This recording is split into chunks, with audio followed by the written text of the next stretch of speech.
முருக பக்தர்கள் அனைவருக்கும் என் அன்பான வணக்கங்கள். வேலுண்டு வினையில்லை, மயிலுண்டு பயமில்லை, குகனுண்டு குறையில்லை, கந்தனுண்டு கவலை இல்லை மனமே.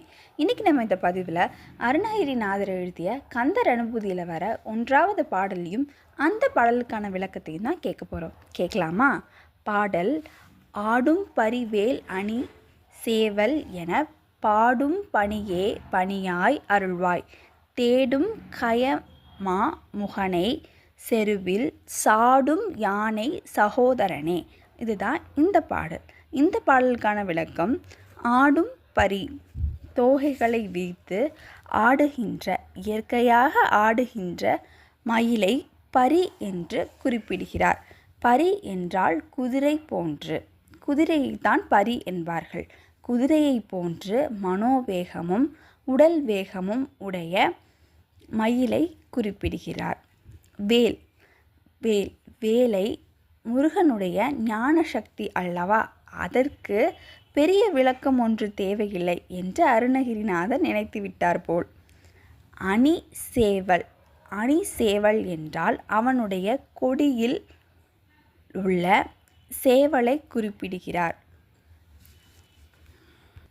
பாடும் பணியே பணியாய் அருள்வாய், மயில், வேல், சேவல் இவர்களை பற்றி முருகனை போற்றி பாடுவதே என் வாழ்வின் மிகப்பெரிய தொண்டாக இருக்க வேண்டும் என்று நினைக்கிறார் அருணகிரிநாதர். தேடும் கயமாமுகனை தேடும் கயமாமுகனை என்று பிள்ளையாரை குறிப்பிடுகிறார் அருணகிரிநாதர். இந்த இடத்தில் பிள்ளையாரின் சிறப்புகளையும் கூறுகின்றார். தேடும் கயமாமுகனை, தேடும் என்றால் போரிட வேண்டும் என்று வந்த கஜமுகனை, அவரோடு போரிட வேண்டும் என்று வந்த கஜமுகனை வென்றார், அழித்து விட்டார். வென்ற விநாயகரை இந்த இடத்தில் குறிப்பிடுகிறார். தனிமுகனை என்று, அவர் ஒப்பற்ற யானை அல்லவா, அதனால் அவரை தனிமுகன் என்று குறிப்பிடுகிறார்.